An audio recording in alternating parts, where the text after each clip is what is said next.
할렐루야. 주차 문제 때문에 어려움을 겪었던 어떤 교회의 실화가 있습니다. 이 교회는 마침 바로 옆에 주일에 문을 닫는 가게가 있었다고 합니다.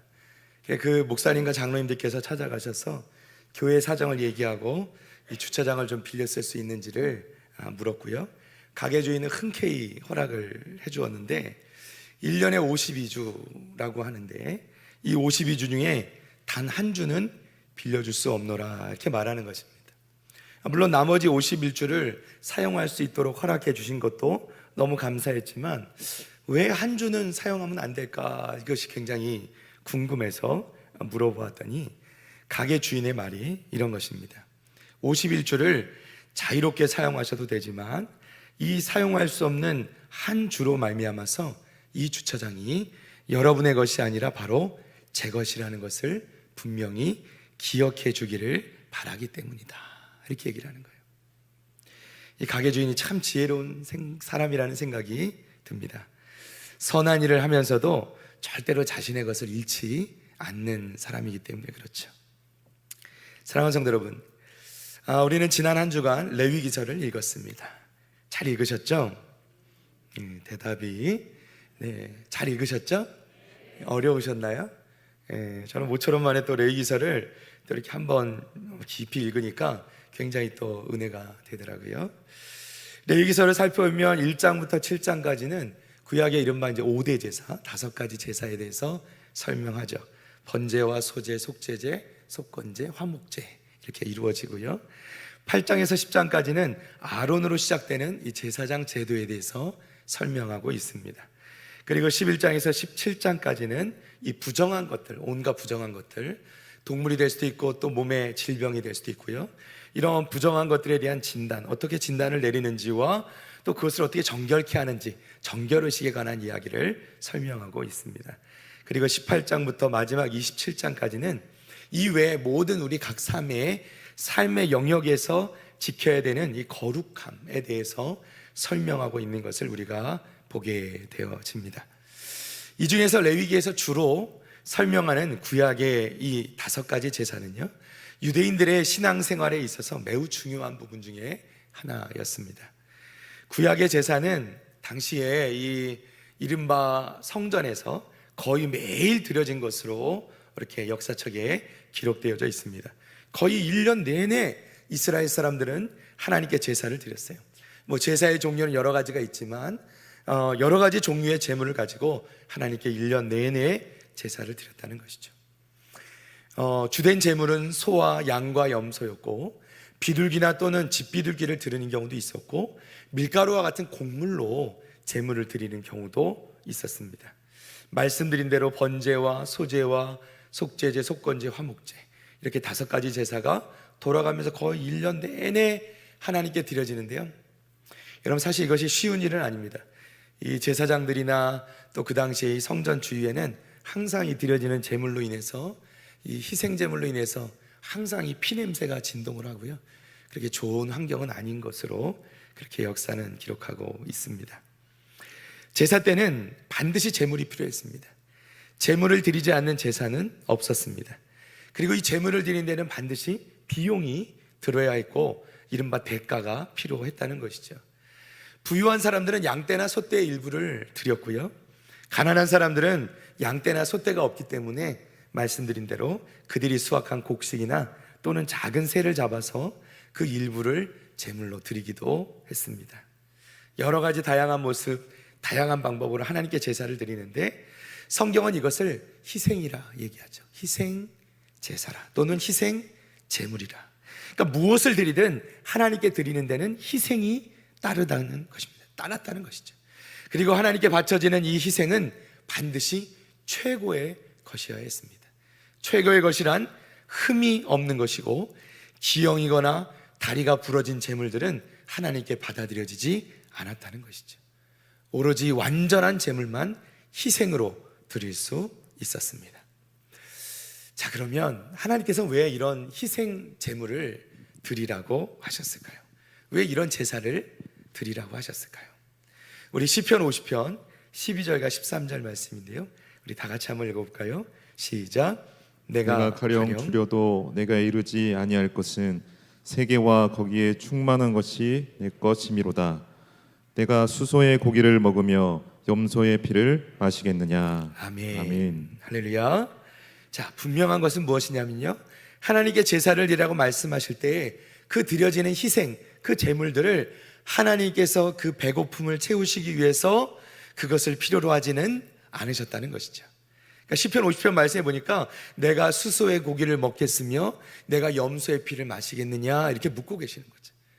하나님께서는 그런 것이 필요치 않다는 것입니다. 물론 우리나라 예전에 그 조상신들에게 제사를 드리는 걸 보면 마치 이 조상들의 그 귀신들이 와서 그 음식을 먹고 가는 것처럼 귀신밥이라 그러면서 밥도 이렇게 새로 해놓고 또 음식도 이렇게 차려놓죠.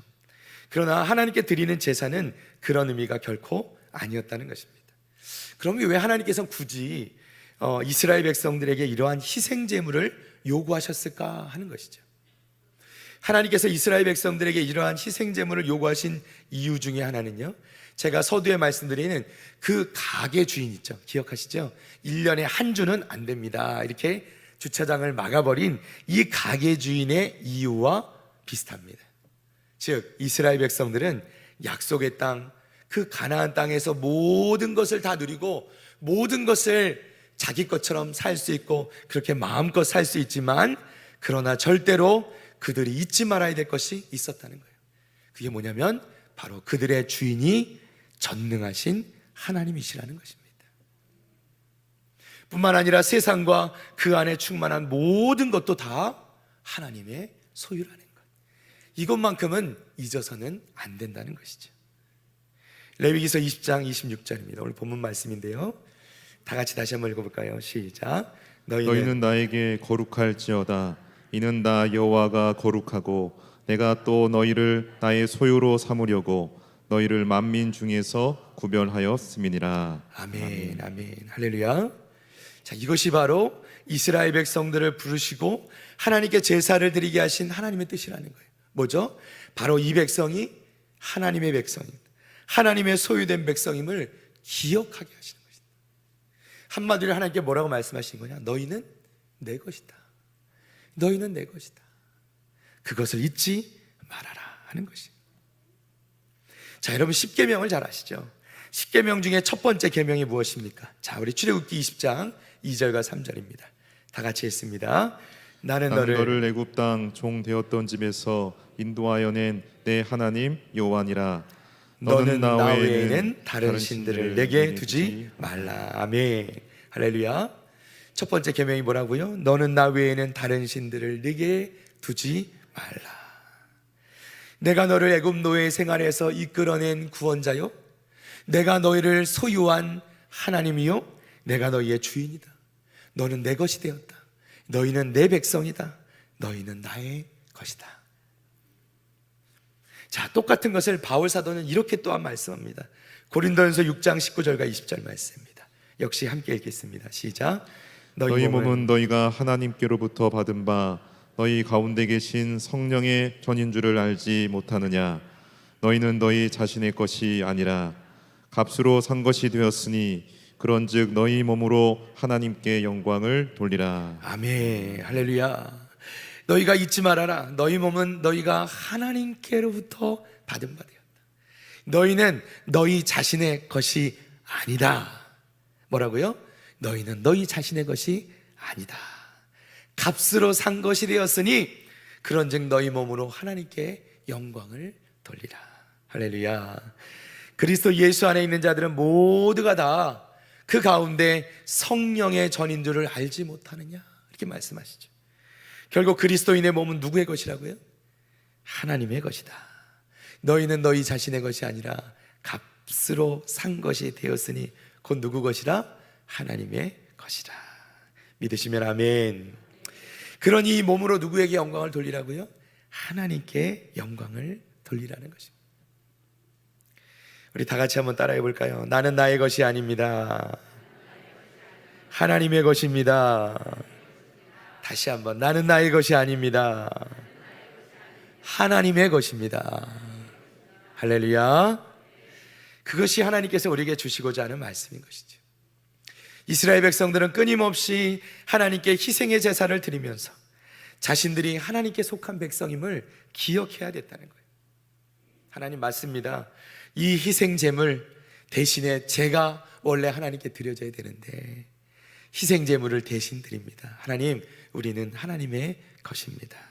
이게 날마다 계속되는 고백이 되어야 된다는 것이죠. 하나님께서는 이 땅에 예수 그리스도를 보내주셨습니다. 왜요? 하나님께서는 이제 더 이상 우리가 하나님께 희생 제물을 드리지 않아도 된다고 말씀하시는 거예요. 왜냐하면 그 땅에, 이 땅에 보내주신 예수 그리스도로 말미암아 우리의 모든 죄를 예수 그리스도에게 담당시키시고 그 예수님께서 십자가에 달려 돌아가심으로 우리의 영원한 유월절 양이 되어 주셨다는 것이죠. 예수님께서 십자가에 달려 돌아가신 그 영원한 단 한 번의 제사로 말미암아, 그 온전한 제사로 말미암아 이후로는 하나님께 더 이상 동물의 제사를 받지 않으시게 되었다는 것입니다. 할렐루야. 자, 히브리서 말씀을 볼까요? 히브리서 10장 11절부터 14절까지 말씀입니다. 함께 읽습니다. 제사장마다 매일 서서 섬기며 자주 같은 제사를 드리되 이 제사는 언제나 죄를 없게 하지 못하거니와 오직 그리스도는 죄를 위하여 한 영원한 제사를 드리시고 하나님 우편에 앉으사 그 후에 자기 원수들을 자기 발등상이 되게 하실 때까지 기다리시나니 그가 거룩하게 된 자들을 한 번의 제사로 영원히 온전하게 하셨느니라. 아멘. 할렐루야. 이 제사는 언제나 죄를 없게 하지 못했지만 한 영원한 제사를 그리스도께서 드리셨다는 거예요. 결론적으로 그가 거룩하게 된 자들을 한 번의 제사로 어떻게 해요? 영원히 온전하게 하셨느니라. 할렐루야. 사랑하는 성도 여러분, 그래서 예수님께서 십자가에 달려 돌아가실 때 남기신 마지막 말씀이 뭐죠? 다 이루었다. 그 다 이루었다는 말씀이 무슨 말씀입니까? 바로 이 말씀이죠. 죄를 위한 구약의 희생제물, 희생제사는 이제 끝이 났다는 거예요. 이제 예수 그리스도께서 드리신 그 한 번의 온전한 제사로 말미암아 영원한 제사가 되었다. 이제 더 이상은 동물의 희생제물을 드릴 필요가 없노라고 말씀해 주신 것을 여러분 믿으시기를 바랍니다. 왜냐하면 예수님께서 최후의 희생을 치르셨기 때문이죠. 우리는 더 이상 하나님께 희생제물을 바칠 필요가 없는 것입니다. 단지 우리가 할 일은 그 예수 그리스도 그분을 믿으면 되는 것이죠. 믿으시면 아멘. 자, 그러면 사랑하는 성도 여러분, 우리는 더 이상 하나님께 드릴 것이 없는 걸까요? 그렇지 않습니다. 우리가 드려야 될 희생제사가 있어요. 무슨 말씀인가? 자, 신약에 넘어오면서 바울 사도를 통하여서 하나님께서는 우리에게 다른 제사를 요구하십니다. 자, 우리가 더 이상 하나님께 동물을 잡아드리는 희생제물을 드리지는 않지만 여전히 우리는 하나님께 제사를 드려야 된다는 거예요. 그것이 무엇인가? 로마서 12장 1절입니다. 함께 읽습니다. 시작. 그러므로 형제들아 내가 하나님의 모든 자비하심으로 너희를 권하노니 너희 몸을 하나님이 기뻐하시는 거룩한 산 제물로 드리라. 이는 너희가 드릴 영적 예배니라. 아멘. 할렐루야. 자, 여기서 너희 몸을 하나님이 기뻐하시는 거룩한 산 제물로 드리라는 거예요. 너희가 드릴 희생 제물이 아직 있는데, 너희가 드려야 되는 희생 제사가 있는데 그것은 뭐냐면 너희 몸을 하나님이 기뻐하시는 거룩한 산 제물로 드려야 된다. 여러분, 여기서 너희 몸은 하나님이 기뻐하시는 거룩한 산 제물로 드리라고 말씀할 때 이 몸이라는 것은 우리의 육신을 의미하는 것이 아니죠. 예, 이것을 오해하면 이단이 되는 겁니다. 예, 여러분, 여기서 말씀하는 우리가 드려야 될 거룩한 산 제물인 우리 몸은 뭐냐? 우리 인생의 모든 것을 의미하는 거예요. 우리의 육신뿐만 아니라 내게 속한 모든 것, 심지어 우리의 시간과 우리 인생의 모든 계획까지 다 포함하는 거예요. 우리의 모든 인생 전체가 다 하나님께 드려져야 될 거룩한 산 제물이다. 우리의 전 인격을 하나님께 드려야 된다는 것이죠. 왜냐하면 하나님이 우리의 소유주가 되시기 때문이라는 것입니다. 거룩한 산 제물로, 그야말로 완전히 구별하여 통째로 드리라는 거예요. 이것은 제 것이고요, 이것은 하나님 것입니다. 여기까지는 제 것이고요, 여기부터는 하나님의 것입니다. 이렇게 구별할 수 없다는 거예요. 우리는 모든 것이 다 하나님의 것임을 날마다 고백해야 되는 줄로 믿습니다. 하나님께서 우리에게 정말 원하시는 건 뭘까요? 우리 몸을 거룩한 산제물로 드리라는 것은 어떤 의미일까요? 다시 레위기로 돌아와 봅니다. 자, 레위기 11장 44절에 45절입니다. 함께 읽습니다. 시작. 나는 여호와 너의 하나님이라. 내가 거룩하니 너희도 몸을 구별하여 거룩하게 하고 땅에 기는 길짐승으로 말미암아 스스로 더럽히지 말라. 나는 너의 하나님이 되려고 너희를 애굽 땅에서 인도하여 낸 여호와라. 내가 거룩하니 너희도 거룩할지어다. 아멘. 할렐루야. 내가 거룩하니 너희도 거룩할지어다. 이것이 하나님께 우리에게 남겨주신 말씀이죠. 또 레위기서 20장 26절 아까 읽었던 말씀인데요, 우리 본문 말씀 다시 한번 읽어봅니다. 시작. 너희는 나에게 거룩할지어다. 이는 나 여호와가 거룩하고 내가 또 너희를 나의 소유로 삼으려고 너희를 만민 중에서 구별하였음이니라. 아멘. 할렐루야. 너희는 나에게 거룩할지어다. 끊임없이 하나님께서는 우리에게 거룩할 것을 말씀하시는 거예요. 자, 그러면 거룩하다는 것은 무슨 의미일까요? 구글에 가서 인터넷으로 거룩함이란 걸 검색해 보니까 이렇게 나옵니다. 히브리어나 헬라어의 의미를 보자면 거룩함이란 하나님을 위해 따로 떼어놓는 것, 구별되는 것, 성별되는 것, 그분께 이관되는 것의 뜻을 가지고 있다. 이런 의미를 사람에게 적용하면 하나님의 거룩한 백성, 성도, 성자라는 뜻이 된다라고 이렇게 설명합니다. 더 어렵게 느껴집니까? 자, 이것을 신약에서는 베드로전서 1장 15절과 16절에서 이렇게 설명합니다. 함께 읽습니다. 오직 너희를 부르신 거룩한 이처럼 너희도 모든 행실에 거룩한 자가 되라. 기록되었으되 내가 거룩하니 너희도 거룩할지어다 하셨느니라. 아멘. 할렐루야. 여러분, 거룩함이라고 생각하면 어떤 것이 떠오르세요? 오래된 예복을 입고 전통적인 예복을 차려입고 거룩한 성가를 부르면서 알 수 없는 주문을 중얼중얼 외우는 그런 게 거룩일까요? 또는 도덕적이고 윤리적인 개념으로 그렇게 온전하다 할 때 그것을 우리는 거룩이라고 이해해야 될까요? 여러분, 자칫하면 이 거룩이라는 의미를 잘못 이해하면요, 우리는 율법주의에 빠져들 수 있어요. 반면에 이 거룩을 이야기하면 오히려 고리타분한 것, 구식인 것처럼 오해하는 사람들도 있습니다. 그것도 아니죠. 하나님께서는 오늘 분명하게 우리에게 말씀하십니다. 내가 거룩하니 너희도 거룩할지어다. 아멘. 자, 거룩하게 사는 것, 거룩이란 뭔가? 이 거룩함에 대한 성경적인 개념은요, 개인의 도덕이나 윤리보다 훨씬 더 많은 것을 포함합니다.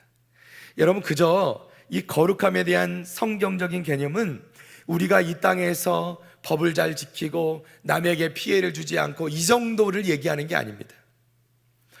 거룩함에 대한 진정한 성경적 개념은 뭐냐면 하나님께서 우리를 위해 계획하시고 목적하신 대로 삶을 사는 것이다, 이렇게 말씀해요. 다시 한번요. 하나님께서 우리를 위해 계획하시고 그리고 목적하신 대로 사는 삶이 거룩한 삶이다. 세상의 기준이 아닙니다. 하나님의 기준과 말씀에 따라 사는 거예요. 우리 자신의 기준이 아니라 하나님의 기준에 따라 사는 거예요. 그리고 이 거룩한 삶은 일부 특별한 목회자나 장로님들이나 권사님들이나 특별한 어떤 영적인 엘리트 그룹, 그런 몇 사람에게만 해당하는 것이 아니라 그리스도를 믿는 자라면 모두에게, 모든 그리스도인들, 우리 모두에게 말씀하고 계시는 것임을 여러분 믿으시기를 바랍니다.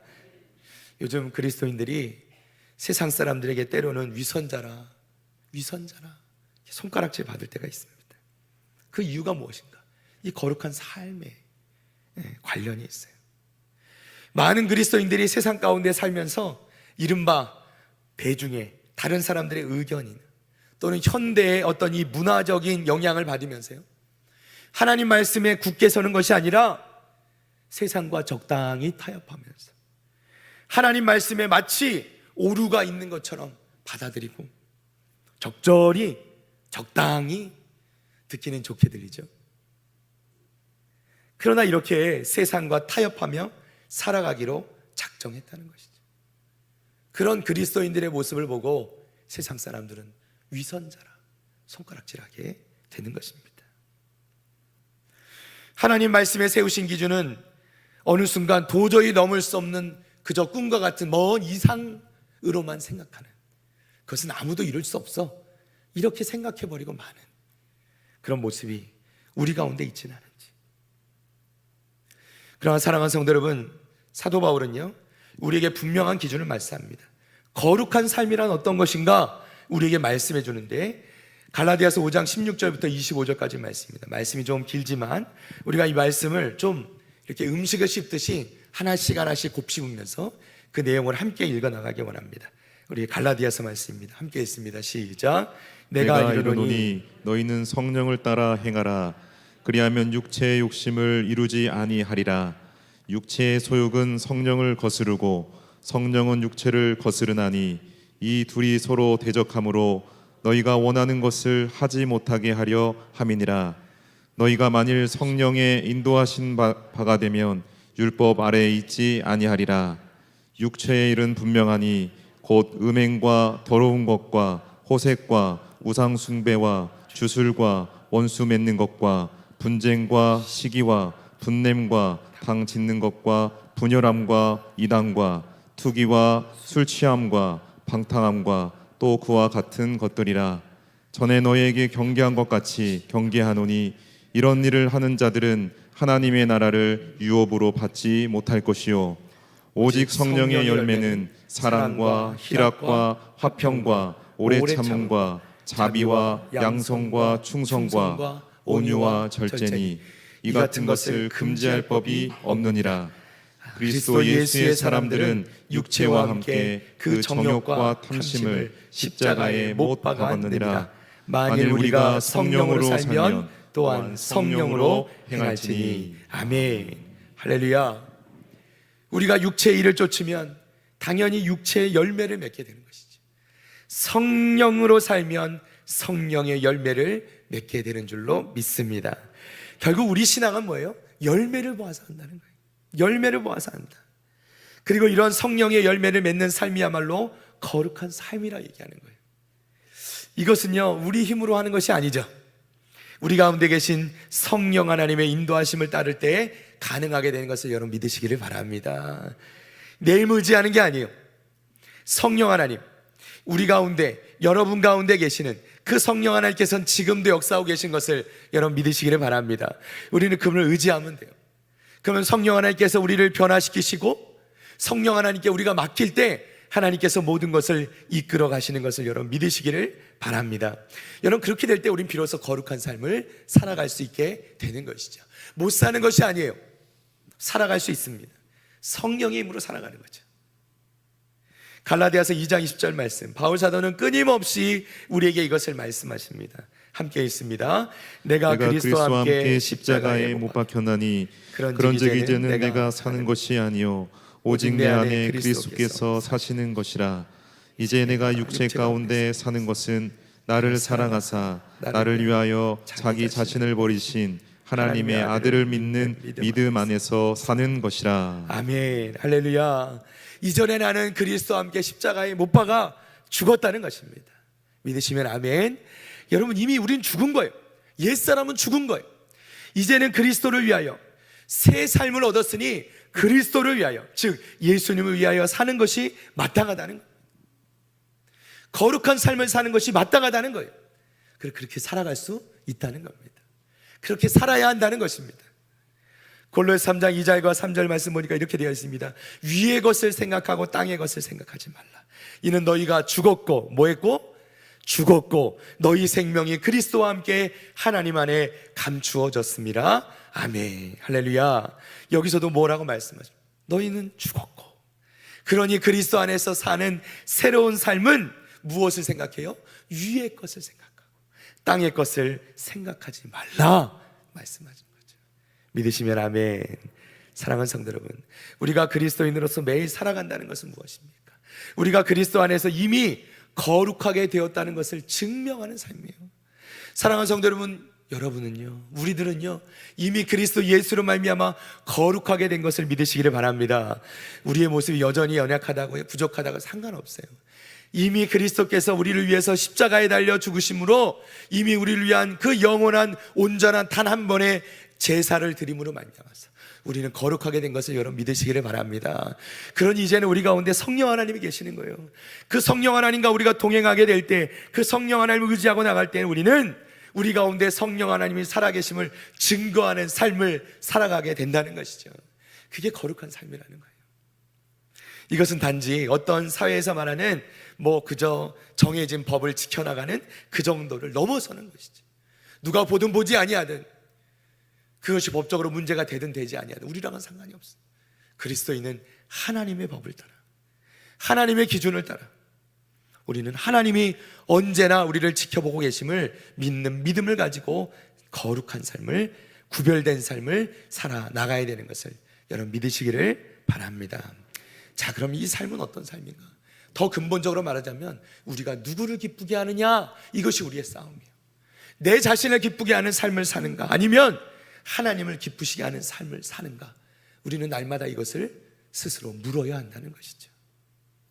어느 목사님께서 설교하시면서 이렇게 말씀하시더라고요. 여러분, 교회가 진짜 교회가 있고 가짜 교회가 있습니다. 진짜 교회인지 가짜 교회인지 구분하는 것은 이것을 봐야 됩니다.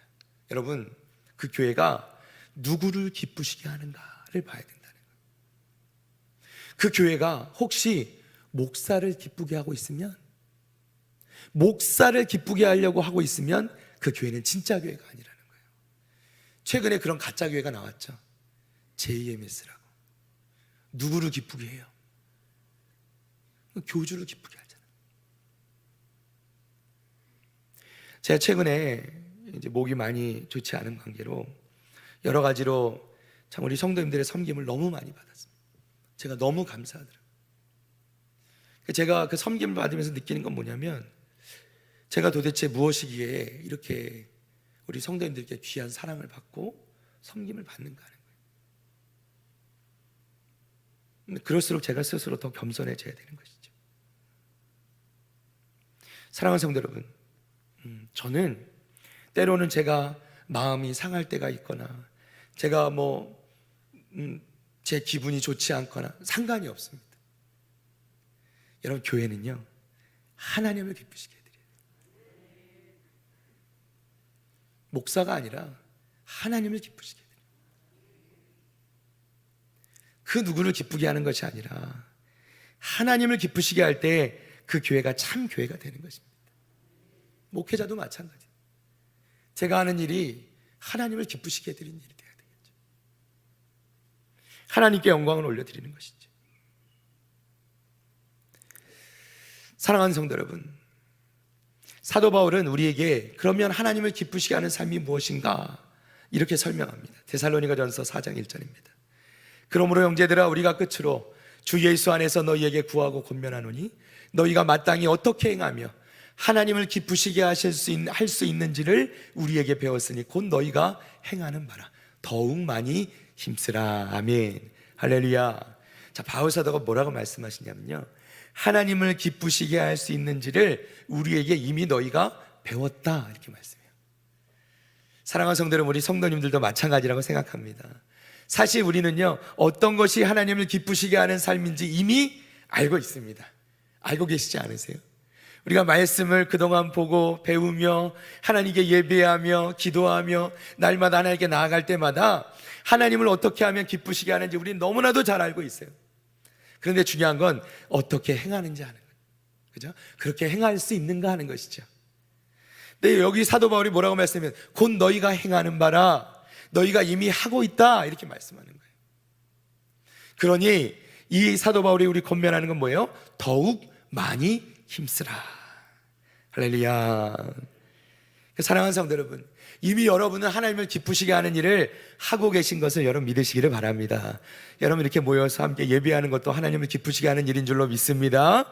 우리가 함께 찬양하고 함께 기도하고 또 하나님을 위하여 우리가 귀한 일들을 감당할 때 그것이 모두 다 하나님을 기쁘시게 하는 것인 줄 여러분 믿으시기를 바랍니다. 근데 중요한 건 뭐예요? 이것을 더욱 많이 힘써 일하는 것이죠. 물론 여러분 설사 그것을 잘 알지 못할지라도 걱정하실 필요가 없습니다.